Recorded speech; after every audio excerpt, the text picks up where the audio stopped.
Welcome to Art Scene. There's so much going on in the spring, and we're going to try to cram it all in for you so you know what's going on and you can get out there and enjoy your city. Josh Campbell is with me, the executive director of Spillit. Hello, Ronna. Thank you, Pat. Thanks for being here and sitting through. We had some issues, but we're ready now. What is Spillit? Spillit is live storytelling told in front of an audience. And this is where I said that's lying. Okay, so live storytelling. Big audience for that?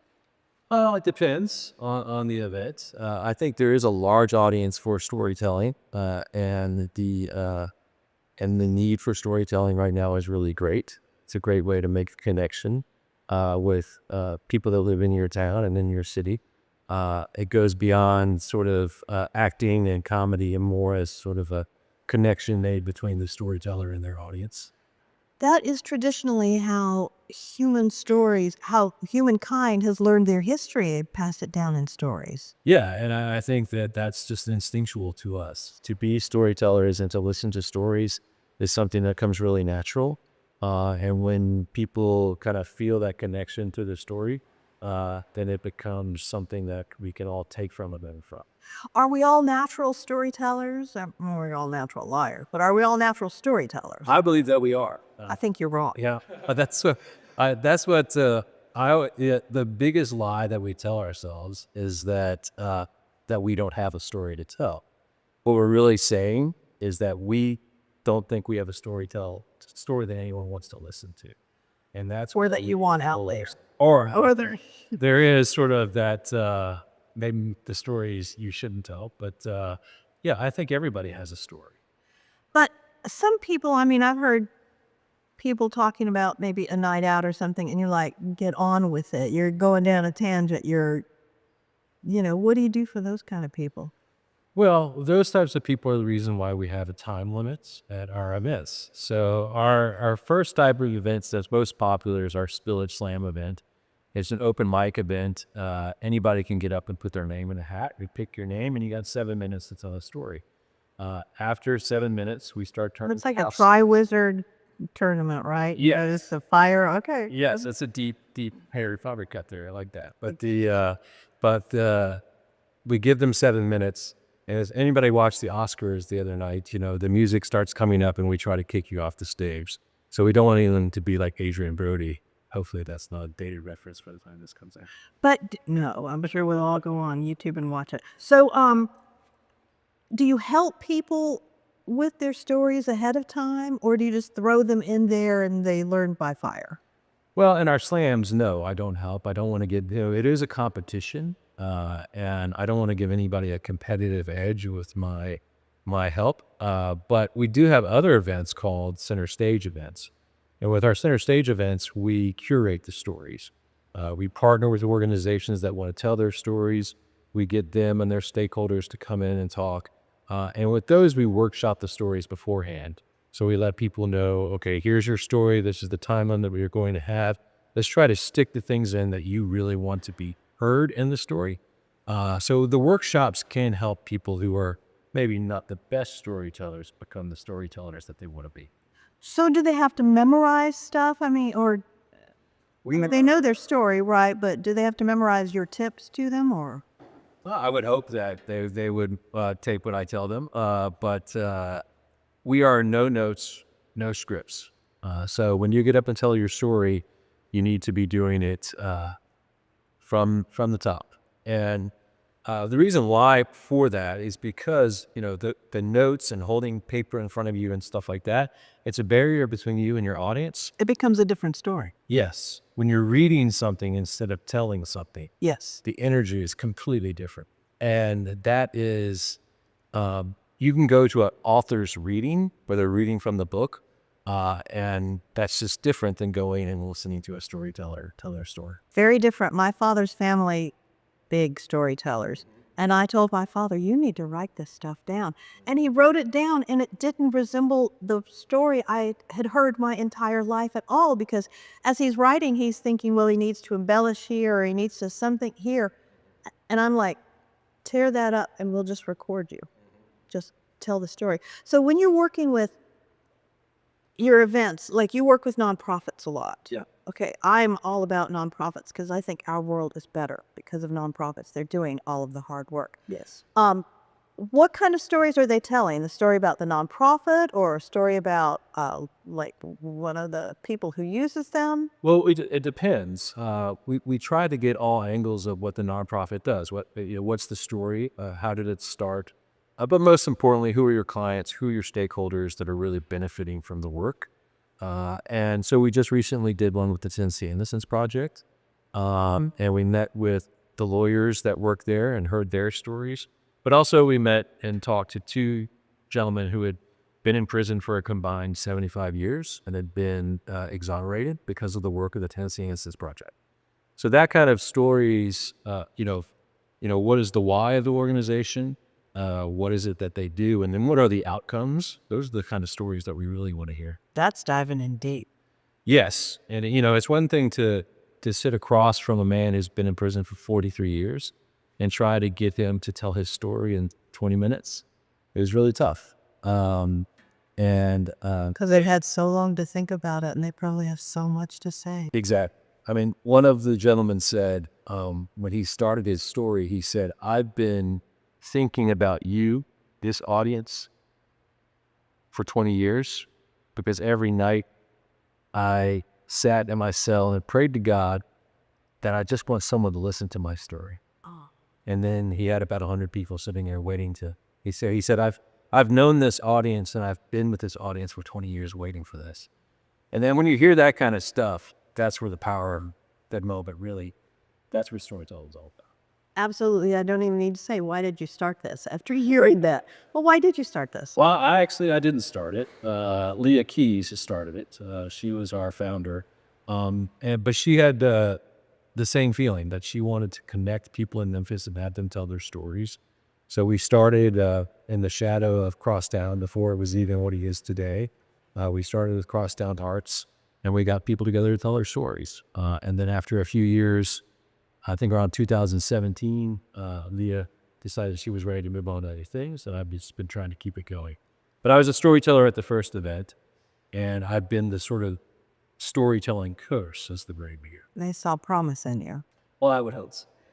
So is every story really heavy, or is there a place for...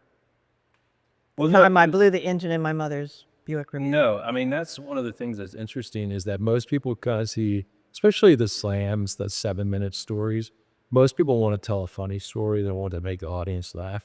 But that's not always the case. I mean, I would say about half the stories are kind of funny and lighthearted, and others can be pretty deep and hard. So I think there's more, it's just more about the connection. That people want to connect more than they want to laugh or cry or something like that. But we try to give them all of that. And really, it's up to our storytellers for what they want to tell. We never know what they're going to tell. So it's a bit of a tightrope walk. So it's a surprise for y'all too. Yeah, I mean, we don't hear the stories beforehand on the slam night. It's not center stage, of course, we do, but yeah, we never know what's going to happen. And there's been some times where it's been, shocking, but most of the time it's PG-13. But it just depends on who the people are that are coming. Yes. And you're just going to encounter, you don't know what you're going to encounter. No. Somebody might be red-haired and freckled-faced and have a really deep story to tell. Yes. And someone else may have just sailed through life and have easy stuff to do. Yeah, we have a featured storyteller at one of our next events. So when we do the slams, when people are voting, we have one of our veteran storytellers to come back to kind of tell a story while we're tabulating who the winner is. And one of our big-time storytellers is Mitchell Grimm. He's going to be our featured storyteller on March 29th. That's a great name. Yes. And he kind of looks like a handyman. He kind of looks like just like he wears a flannel shirt and jeans, and he's got glasses, and you think, well, what's this guy going to talk about? But he was a smuggler for the Medellin cartel back in the 80s. And so when he gets up there and says, I want to tell a story about that, you're like, wow. So you never know what you're going to get. And you can't judge a book by its cover. You got to hear the story. So it's It's an adventure. Here's the great thing. You don't have to go anywhere. You were getting this in Memphis. That's right. I mean, I think Memphis has the best storytellers. I've done Definitely the South. definitely. Well, I've been all over the South. I was a featured storyteller at the Florida Storytelling Festival. I've done events in Nashville, Chattanooga, Knoxville, Atlanta, Birmingham, and I just find that I'm biased, but I think we do the best here. I mean, just like when people talk about the music that comes from here, and they talk about that it's just like coming up out of the ground. Yes. And I feel it's the same thing. That's where our stories stem from. And I think you're right. That's why we are the best at it. We're the best. We've got a couple of minutes left. Where do people need to go, do, see? How does So it you get can involved? follow us on Facebook or Instagram. We just got on TikTok. I'm trying to figure that out. But our next event, Call the Chinese. yes, our next event, March 29th, we're going to be at Memphis Made Brewery. We're partnering with the Medical District Collaborative there. They've given us a grant for that event, so we're very excited to partner with them. And we're partnering with the University of Tennessee Health Science Center. If you are a student or a faculty member at the UT Health Science Center, you get in for free to show your ID. But that'll be one of our SAM events. And then April 26th, we'll be at Novel, so that'll be East Memphis. And so both of those, the theme for March 29th is midterms. April 26th is Independent Booksellers Day. And so we're celebrating with that. So our theme is I and Independent. So those are our events, but you can see all of our events on our webpage, spillitmemphis.org. And again, all of our socials. And here's the thing. This has been going on thanks to Josh and some other dedicated people. It's going to keep going on. And it's going to be a fun time to go. I'm totally at the book thing. Yeah. Totally. That's my world right there. Josh Campbell with Spillit. Get out and enjoy your town because there are a lot of things going on and it'll just make you happy. Thank you. Well, thank you. We'll be back.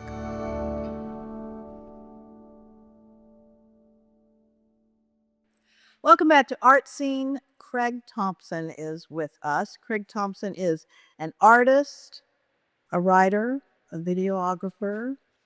What else? Muralist. And that's what we're here to talk about. Silly me. You, a muralist, and okay, here's what I find.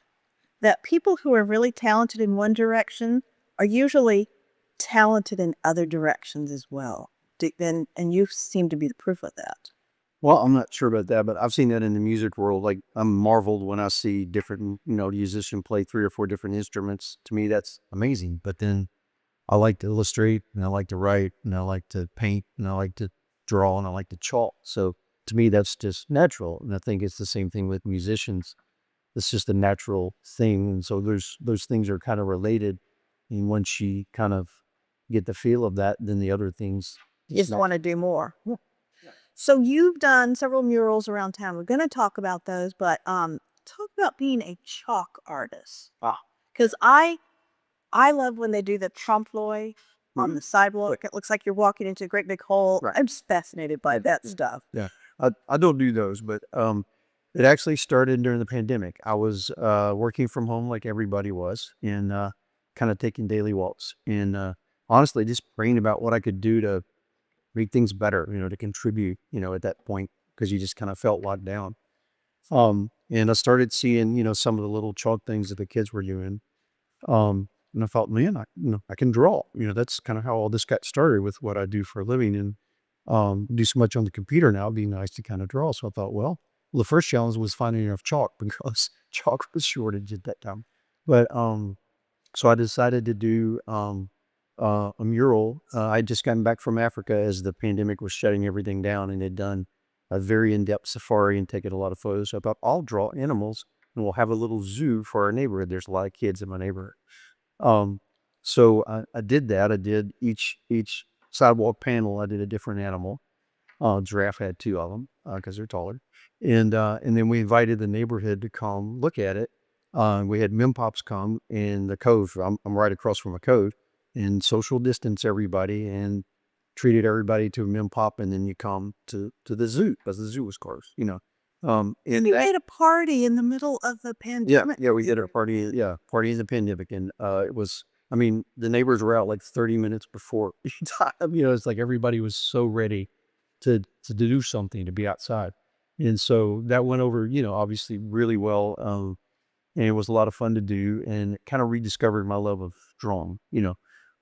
So I started doing periodically chalk in the, around the neighborhood. I love Snoopy. It's the first thing I ever Me did. too. So I started drawing Snoopy cartoons. It's the only thing I can draw. Yeah. Oh, so yeah, that was fun. So I did some of those, and then I started drawing giant Snoopies, like 50-foot Snoopies in the cove. I have a cove across, and they were very generous and gave me the cove as a canvas. And so, Did people then not drive around it? yeah, they did drive around it. They were very polite. Nice. But I started ordering railroad chalk, like big boxes of the big sticks of railroad chalk. Comes in yellow, white, blue, and kind of a reddish rust. And so that was kind of my color palette. Well, Snoopy's black and white. So the challenge is, how do I do black? And one of my neighbors said, why don't you use charcoal? Couldn't find any black chalk. And sure enough, I just get charcoal briquettes and, and make the black with that. So It was how Lincoln did that. yeah. So that's how Snoopy came about. And so I started doing a bunch of those, and wound up doing one for St. Francis in their parking lot, where the doctors could see from like the 11th floor and 8th to 11th floor where they work. And the nurses did a kind of a Dr. Snoopy in Woodstock. That was the biggest one. That was probably 60 feet tall. The one on Park? Yeah. The one in Pop. Yeah. Yeah, I've seen that. Yeah. And then, just around around the neighborhood and stuff like that. And it just kind of became a thing. I would do one every couple of weeks or so. And just really enjoyed it. It was just something, like I said, to try to cheer people up, and some of them had some messages. And then also Black Lives Matter was going on during that time downtown. I have a building downtown, owned a building at that time downtown. So I used the sidewalk in front of my building to come downtown and do, I would come once a week, check the mail, do all that stuff during the pandemic. And when they were doing the marches, they would go right by my building. So I did some, just some positive messages, kind of biblically based, about how to love each other and things like that, and what the Bible has to say about relationships and things. And so that was also very powerful. I had a lot of people come by and had some really good conversations as I was working on it. And that's the thing I had to get comfortable with, that I really was the biggest hurdle for me. Is I like to draw things and make them perfect and then present them, right? Like with logos and things that I do. So to go out in public and just start drawing and pray it turns out, especially when you're working in scale, was just very challenging for me and took me out of my comfort zone. But I had so many great experiences of people coming by and being encouraging and talking, having conversations I never would have had otherwise. And so now I'm perfectly comfortable with it.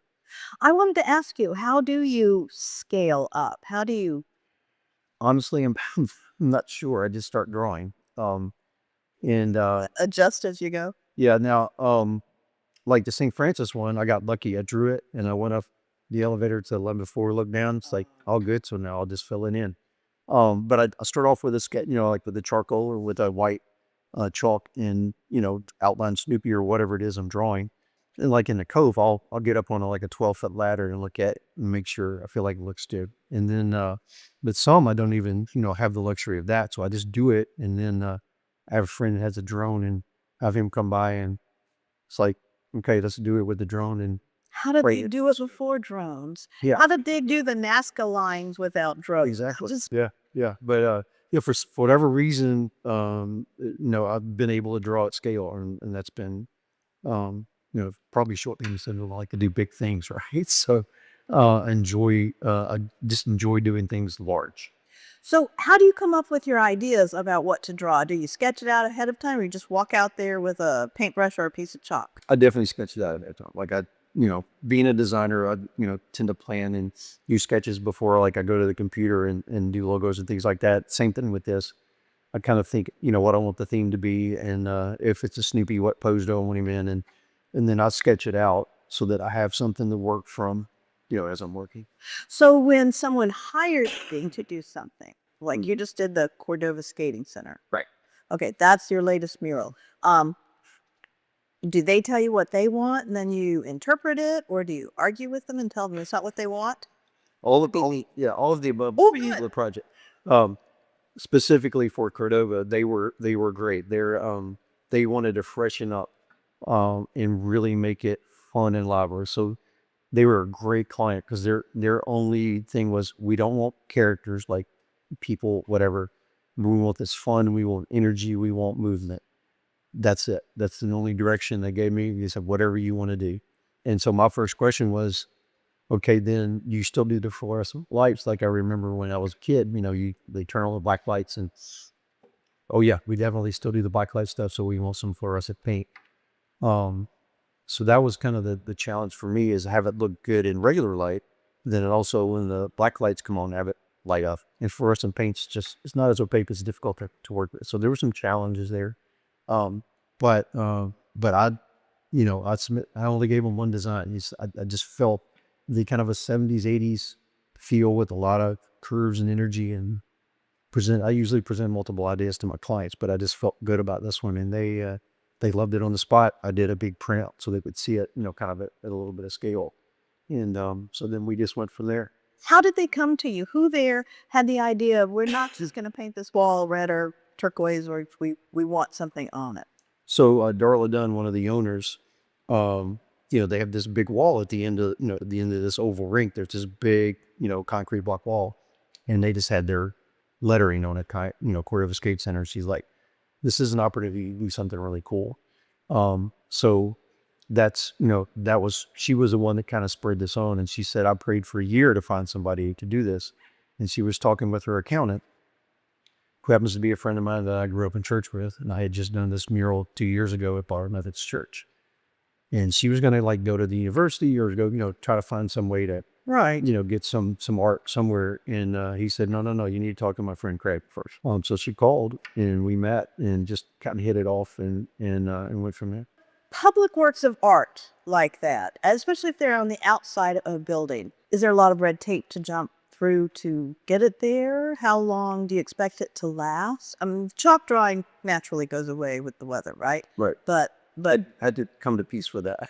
I wonder, do you go out and take pictures of it as the rain is taking it away? Come take pictures and all that, so I'll get records of it. But I've had them last 12 days. St. Francis, that one lasted 12 days. And I've had them last less than 2 hours. Oh, that would hurt. It's Memphis, right? No, that would hurt. Yeah. Okay, so but yeah, so there's, if it's private property, it's not a problem. Like the Bartlett Methodist mural, it faces Bartlett High School, and they wanted to use that as, kind of a cool canvas, but it's their building, their property. And so, there's nothing to permit, or you don't have to do anything. Cordova Skate Center was inside and paint whatever we want in there. So I haven't really done one. At one point, I was talking to some folks in Collierville about doing one in a public space, and there was that issue that we need to get it approved by city council. By 19 different people. Yeah, but the ones I've done have been in private property or indoors. So, how do you get the surface ready for painting? Because I'm thinking most of it's probably cement or brick, right? But yeah, I've done both. The Bartlett mural was brick, and the Cordova mural was cinder block. So it's basically just cleaning whatever's there and making sure that all that residue is off, and then coming in with a base coat. There's just base coats that you use at these Sherwin-Williams, and a couple of coats of that, just so you have a clean surface to work with. And then how do you choose your colors? Like, what's your favorite color? Well, black and blue. It's not a color, and that's not a color. That's not a color. Okay. Blue's probably my favorite. But I don't really go by that. Colors kind of down the line. It's like, what's the theme? What's the concept? And then that'll tell you what color it needs to be. I see. So what's your style then? Do you have different styles? Do you feel like you can step out of the comfort zone? Yeah. Cordova was definitely out of my comfort zone. I have a design firm. I do a lot of logos. So minimalism and trying to make things as simple and communicate as quickly as possible. That's kind of my whole focus all the time, right? And they want something just kind of cool and flowing, and well, that's not my normal style. But one of the things I try to do at my design firm is we don't have like a house style. We try to, whatever our clients need, if it's a commercial client, if it's most of ours are nonprofit, depending on the audience, and we try to design for them and for their audience. And that might be something retro, it might be something super modern, it might be something corporate. And so we try to work in all those styles. That's what I like. Yeah. that you can go different places and bring in different kinds of art. Because maybe someone hasn't been exposed to something, but they see your mural and they have. How does somebody get started in this other than like tagging the overheads on the interstate? I mean, don't do that. Yeah, don't do that. Well, I mean, I'm a designer first, and a part-time muralist. So there'd probably be folks who could answer that question better than I. I know there's Paint Memphis here where they get involved with a lot of up and coming muralists and things, and have projects for them. And there's grants available, through the arts organization. So that's probably a great place to start. I have a friend, Jamon Bullock. He's a muralist, and he's done some of the stuff at the airport and things like that. Oh, yeah. So he's been a good, kind of sounding board for me because he does it all the time. I only do it occasionally. So like, I don't do a lot of spray. The mural I did at Bar of the Methodist, I had to paint this big sky and clouds. Well, I didn't want to do that by hand. And so he helped teach me how to use spray can. I love that you paint clouds. That's my favorite thing. Nah, that was fun. I could have done that all day. When I'm rich, I'm hiring you to paint clouds on the side of something. There you go. There's so much talent in Memphis. Right here in Memphis, you don't have to go outside of it. And when you are out driving around, start looking for the works of art that are out there because you'll be amazed. And if you have any questions, just get a hold of Craig. Thank you very much. Thanks for having me. I appreciate it. A muralist, a chalkist? You a Yeah, chalk, whatever. chalker? Chalk artist. Yeah. Get out and enjoy your city.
Friends of the Library helps to raise money for all 18 Memphis Public Library locations, their programs, and services.